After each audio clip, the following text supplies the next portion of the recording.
Okay, students. So now this chapter of economic survey talks about GST, but in a different perspective. GST के फायदे नुकसान गिनवाने में नहीं रहेगा. What like economic survey is doing basically here, they are talking about how GST, the network which you have set up for collecting or for implementation of the GST, how that network, how the information from got from the GST network, that can be used to understand the Indian economy in much better way. Okay, उसके वो this chapter is more about that thing. So a little bit about the GST, you can, or what is the GST and other things, you can look at the our various previous videos. So now GST is basically these are the benefit, like potential to create one market. अब one market रहेगा, हरियाणा का आदमी पंजाब में बेच सकते हैं without any different hurdles is there. और e-way bill जब आ जाएगा पिक्चर में, और in fact it expected to become in this that in April month. So then things will become very streamlined. Further, it expanded the tax basis. Large increase in number of indirect taxpayer has been there. Okay, so why? Because input tax credit utilize करना है तो of course you have to be into the formal tax bracket. For the cooperative federalism will be very much faster. Now अब cooperative federalism क्या रहता है? Okay, so अगर आप Indian political system के videos देखेंगे, there it has been represented what is the federalism, what is the cooperative federalism. It's basically Indian country, that is union, that is Narendra Modi government, and various state country are working cooperatively. Okay और कैसे उन्हें GST में करना ही cooperatively पड़ेगा. Why? Because each of the state is now not have the independence to fix their sales tax. Okay, VAT fix करने का नहीं है, अब सभी स्टेट्स में सेम एसजीएसटी रहेगा. तो for that to have what should be the SGST, what should be the that tax should be there. तो सेंटर स्टेट सभी स्टेट्स को आपस में मिलकर डिसाइड करना है. Okay, what are the things which can be out of the GST, what is should be the inside of the GST, all those things has to be done together. Okay, that's why it has lead to the cooperative federalism, jisko GST council is implementing that part. Okay, so now in fact in many a time this economic survey says that ki GST council ek mechanism hai which can be utilized for the for purpose of the solving various other problems, where state disputes and will like your river disputes and other things. Okay, now create vast, this chapter is about this thing, creating vast repository of the information, help and understand the Indian economy, helping और alter the understanding जो हमारी पहले understanding उससे अलग होगा. और हम देखेंगे कि at various places where the where the economic survey saying how it has altered our understanding of the Indian economy. Now these are the new understanding which is being there. Strong correlation between export performance and state standard of living, largest firm amount much smaller than the share than in other comparable countries. Internal trade is about 60% of the GDP. Now this is, although मैंने पढ़ा जल्दी बोले, but we will going to study in upcoming slides. आराम से धीरे धीरे सबको पढ़ेंगे. Okay, now registration under the GST, that is 13% is under registered under the GST, 70% under the composition scheme. Now composition scheme क्या है, that you already know. That is if a company is earning less than 1.5 crore rupees, then they just has to pay a 1, 2 or 5% depending on what type of business they are doing of their turnover into the this into as a tax. Okay, now मतलब GST नहीं देने की जरूरत उनको if you are small. But if you look at this, read this line, 54.3% of those eligible to register under composition scheme choose instead of to be the regular filer. कि मतलब what does that mean? कि composition scheme का उन्होंने use नहीं किया. Even if they are eligible, they have instead gone for the part of GST and has become a regular filer. Regular file उन्होंने करा जैसे GST में करते हैं. Why? Reason being is that if I am a GST person, that is let's say let's just this is first person, this is second person. First person जो है वो composition scheme ले रहा है, तो कंपोजिशन के लिए इनपुट टैक्स क्रेडिट वगैरह वगैरह चीजें नहीं मिलेगा. And this is the person who is not taking the composition scheme, who is a regular GST filer. Now if this one person is selling the stuff to the second person, then it will become difficult for that input tax credit mechanism to work, although for that we have the reverse mechanism, but that too is not means very much means being successful. Reason being is that अब दूसरे बंदे को tax pay करना पड़ेगा. If you look at the reverse mechanism, if you don't know about this, so now basically what is the thing, if person is, this is a part of GST, not a part of GST, this is a part of GST, then it become very difficult to do the transaction. That's why this person, even if he is applicable for the composition scheme, he choose to become a regular filer. Okay, so larger GST registration happen into this states. Okay, larger increase in, and this is an interesting data. In fact, काफी कुछ इससे पता लगता है कि large increase in number of tax registration compared to the old regime. Okay, अगर आप पहले देखेंगे with this time देखेंगे, that is after GST come into the picture, largest number increase in UP and West Bengal with respect to previous old regime. सबसे ज़्यादा तो यहाँ पर increase हुआ है. Okay, but with respect to previous regime, largest increases in UP and West Bengal. Here you can see that there must be large amount of tax invasion may be happening in these two states. That's why after GST यहाँ पर ज़्यादा registration हुआ. Okay, now GST, one thing is that GST was a destination based tax. Okay, destination और consumption based tax basically does that mean कि मान लो राजस्थान से आप महाराष्ट्र में कार भेज रहे हैं, that is car manufacturing is here, okay, but you are selling the car into Maharashtra, okay, Maharashtra में कार बिक रहा है, तो the tax which would be there, the state tax SGST will belong to the, not to the Rajasthan but to the Maharashtra government. That is where is the destination of the stuff, where is the consumption of the stuff is happening, that state will get the taxes.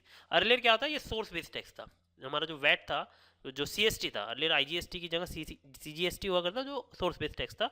Now आपका SGST है, okay, SGST is a destination back. Don't get confuse, मैंने जब कहा IGST की जगह CST हुआ करता था, बेसिकली पहले था हमारा VAT system at the state level, state के अंदर बिक रहे हैं चीज़ें, अक्रॉस द स्टेट बिक रही है तो CST सेंट्रल सेल्स टैक्स होता है, which belongs to the source state. नाम सेंटर है लेकिन सोर्स से जो राजस्थान में फॉर एग्जाम्पल जिसके राजस्थान के पास जाता था. Now we are having the IGST. इस सिनेरियो में IGST रहता है. IGST नदी पर combination of the CGST plus SGST. तो इसमें जो SGST जाता है which in a way is the sales tax, central sale, that will go to the Maharashtra government. तो डेस्टिनेशन बेस्ड टैक्स है. तो बहुत ज़्यादा फियर था कि because of this GST some states, basically the Maharashtra type of states where the majorly production is happening, Maharashtra, Gujarat, they will be into the loss position, okay, because transfer the tax base towards the consuming state. Now but biggest tax base still will be the biggest producing state. Okay, for example Maharashtra में सबसे बड़ा state मतलब tax base है, then the Tamil Nadu and so on. Now next is the positive correlation between SGDP, state gross domestic product, and tax base. Okay, that you can understand, that is higher is the GDP of a particular state, either should be state GDP of a particular state, then there must be a higher tax as well, tax base भी ज़्यादा होगा उसका. Okay, so now this is the thing, positive correlation between SGDP and tax base. and ये economics में बोला, you should remember कि कौन कौन सा statement economic survey में बोला गया है. तो with that, in that case it can help you in the exam as well. Top state in terms of the GST, you can see that Maharashtra, Tamil Nadu, Karnataka, UP and Gujarat.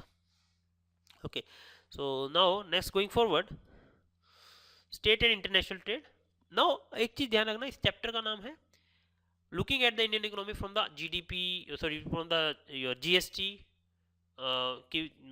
from the perspective of the GST. तो GST से हमें जो भी repository मिली है, this is the next observation which has been done. State and international trade, through the GST data for the first time, data for state-wise distribution of the international export of goods and services is available. Okay, so ये हमारे पास available हुआ because of the GST coming to the picture. We now know that Haryana से कितना export हो रहा है in absolute term, Punjab से कितना एक्सपोर्ट हो रहा है, महाराष्ट्र से कितना एक्सपोर्ट हो रहा है, ओके, हरियाणा में कितना प्रोड्यूसर, उसमें से कितना एक्सपोर्ट हुआ. So now there is international, each state is involved into the international state, and to what extent they are involved, that is being represented by this data. Okay, जो data से हमें पता लगे, and these are the observation which you should remember. Higher is the export share in the GSDP, higher is the state GSDP. Okay, it's SGDP, state GDP, or it can also be this GSDP, sometimes also written as state GDP or gross state domestic product, GSDP. So higher is the international trade, higher is the per capita income. ये मतलब है higher is the export share in the GSDP, export share in GSDP, higher is the per capita income. Kerala is the major exception here. Kerala एक अलग exception है. केरला का भी per capita income बहुत अच्छा है, but उनका share in export is very less. लेकिन वहाँ पर share of manpower is very high. Okay, तो उसको हम गिनते नहीं है export share. What I am saying कि फॉर एग्जांपल केरला से क्या होता है, चीज़ें इतना एक्सपोर्ट नहीं हो रहा है जितना मैन पावर एक्सपोर्ट हो रही है. केरला में basically if you go into the Kerala, happen to be in the Kerala, in every family, it is being said that किसी भी फैमिली में जाओगे तो उस फैमिली में एक बंदा definitely you will find that into the Arab country, Dubai वगैरह में मिलेगा वो. ओके, सो रेमिटेंसेस की वजह से वहाँ पर बहुत ज़्यादा इन्फ्लो होता है मनी का. So that's why Kerala is also having a good GDP per capita. Okay, तो वट किसका एक्सपोर्ट की वजह से नहीं, इसका रेमिटेंसेस की वजह से good GDP per capita good है, और income per capita is good. Now border globalization index for the state, अगर हम एक ग्लोबलाइजेशन इंडेक्स हम प्रिपेयर करें which involve both the goods and services which has been exported, further man which has been exported. Okay, man means remittances को include करें अगर हम, then Kerala will be also follow the suit, and it will be having the good share in the globalization and in globalization and having the large amount of GDP per capita. Okay, so now further, Maharashtra, Gujarat, Karnataka, Tamil Nadu and Telangana, these 5 states is responsible for 70% of the total export, which is अपने आप में बड़ी बात है कि 5 state ही अपने आप में पूरे 70% को टोटल एक्सपोर्ट को रिस्पॉन्सिबल है. And now this export is they are talking about only for those product which is under the GST. वही सब जीएसटी से उन्होंने फाइंड आउट करा है. For example if you talk about petroleum sorry your petrol, जो refined petroleum, okay, जो petrol diesel and etcetera, that is also exported from India. Lots of thing has been exported. Petroleum product बहुत export होता है India से, refined petroleum product, और crude तो हम import करते हैं, तो वो इसमें इन्वॉल्व नहीं है. ओके, वो इन डेटा को में रिप्रेजेंट नहीं. Why? Because this is not a part of GTP, sorry GST. Now inter state trade की बात करते हैं कि विद इन द स्टेट कितना ट्रेड हो रहा है. तो that is again is possible because of the GST की वजह से काफ़ी इन्फॉर्मेशन आया. तो exclude the non GST good and services. तो presently 60% of our GDP is means is being internal trade. मतलब जितना इंटरनल ट्रेड हो रहा है दैट इज 60% ऑफ जीडीपी. अब ये नहीं करना है कि इंटरनल ट्रेड जीडीपी का पार्ट है, ना ना ना, ऐसा नहीं. It simply means that 100 rupees GDP है तो 60 रुपीज़ का इंटरनल ट्रेड हो रहा है. It doesn't mean that 60 rupees is a part of 100 rupees. ये जनरली कन्फ्यूजन होता है. It's not, it just amount की टर्म में कंपेयर कर रहे हैं. 30 to 50% as per the previous survey, but in present survey because of having the good GST data we are having the 60% of GDP. And inter state exporting में ranking ये है. If you can look at the ranking, Maharashtra, Gujarat, Tamil Nadu, Karnataka. Okay, Maharashtra, Gujarat, Tamil Nadu, Karnataka and ठीक है, Gujarat, Haryana, this are major exporting state. Major importing state भी यही है. Okay, Maharashtra, then Tamil Nadu, then UP, then Karnataka, then Gujarat. Okay, so here UP is extra thing and Haryana here is extra thing. तो now who are the major exporting, they are also major importing as well. After understanding interstate exporting, interstate importing, if surplus का बात करेंगे तो surplus you can see that Haryana सिर्फ exporting में है तो it will be among the top. Then Gujarat, so first is Gujarat, then Haryana, Maharashtra, Odisha and Tamil Nadu. So these are exporting surplus ranking again by the GST data only, and so that is excluding the all the non GST data, non GST goods and product. Okay, जो से petroleum extra का export हो रहा है that is not been counted here. So now these are the observations of state that export the most, also one that import the most. Okay, जो more or less the thing is there. More trade surplus, more competitiveness, more trade surplus. Okay, मतलब ये self cycle है कि मोर trade surplus रहेगा तो मतलब ज़्यादा income हो रहा है, मोर कम्पिटेटिवनेस है, इसी वजह से more trade surplus and that will nothing but lead to the more trade surplus. Okay, further this may not be means it may be written like this, more competitiveness that means more trade surplus. Okay, further no strong relationship, and this is an important thing which can be very much cause the problem in exam, that is there is no strong correlationship between GSDP, that is gross state domestic product per capita and total internal trade. Okay, जैसे कि पिछले हमें देखा था कि international trade जिस state का ज़्यादा होगा वहाँ पर कैपिटा इनकम भी ज़्यादा है. बट हेयर किसी स्टेट का इंटरनल ट्रेड ज़्यादा है, तो इसका मतलब ये नहीं कि he must be having the higher GDP per capita. तो there is no strong correlationship as in the international trade. So that is a qualitative question which can be very much asked. Next concept which they are able to check is trading superstar. अब trading superstar क्या रहता है? It's basically means that किसी भी country में, okay, what has been observed, that is there is empirically observe किया गया कि the firm account for, few firms account for disproportionately large amount of export. इसको हम थोड़ा सा समझते हैं. द 32 कंट्री में स्टडी किया कि टॉप 1%, जैसे कि मान लो कि टोटल कंट्रीज में 100 कंपनी थी, out of that only one company is responsible for the 50% of the export. What does that mean? This is mean that top 1% of the exporting firm account for 50% of the total export, और उस company को बोला जाता है trading superstar और export superstar. Okay, तो that is very much you can say inequality in term of the exporting the stuff. No positive भी है इसका, नेगेटिव इफेक्ट भी है. Positive effect is like this कि अगर एक छोटू कंपनी है तो this is a big company, तो this will produce more efficiently. यहाँ पर let's say this is a cement manufacturing company, तो सीमेंट पर KG, sorry rupees per KG cost of cement will be less in here, but here is it would be more, क्योंकि जैसे जैसे बड़ा होता रहता है इकोनॉमिक स्केल आता रहता है. Now if economic scale is there then more competitiveness would be there. तो पॉजिटिव है कि अगर बड़ी कंपनी है तो more competitiveness at the international level, and further more competitiveness रहेगा. So whatever the expansion they are doing the more and more investment that can also help the other small company to the in the country. Negative and biggest negative is that it embed competition. अगर एक बड़ी company रहेगा तो it don't have the competition competition नहीं रहेगा दूसरी company से, तो it may not be so much efficient और over the time it may be decline. Both are having the positive and negative as well. Okay, so now अब इसको data से समझे थोड़ा. तो if they have taken up 4 countries, उनका डेटा compare किया. For example top 1% company in the Brazil is responsible for 72% of the total export. Okay, similarly US में 50% of the total export is being done by the only top 1%. India के लिए 38% है. Okay, मतलब हमारे case में इतना ज़्यादा कंसंट्रेशन नहीं है. That's why it's an egalitarian, equal Indian exports. Equal है, इक्वल तो नहीं है but more equal compared to the other countries. For example, if you take that 25%, top 25% of the companies almost responsible for all of the export of Brazil, Germany, Mexico, USA का भी, लेकिन India के लिए 82% है. Okay, so export concentration by the firm is much lower in India than in other countries which has been compared. The reason partially explained is by that is we are mostly is our data is service export is the most bigger export in our case. Okay, so where the concentration ratio to be much lower than in manufacturing. What does that mean? कि आप अगर services का बात कर रहे हैं तो services में basically economic scale is not so high.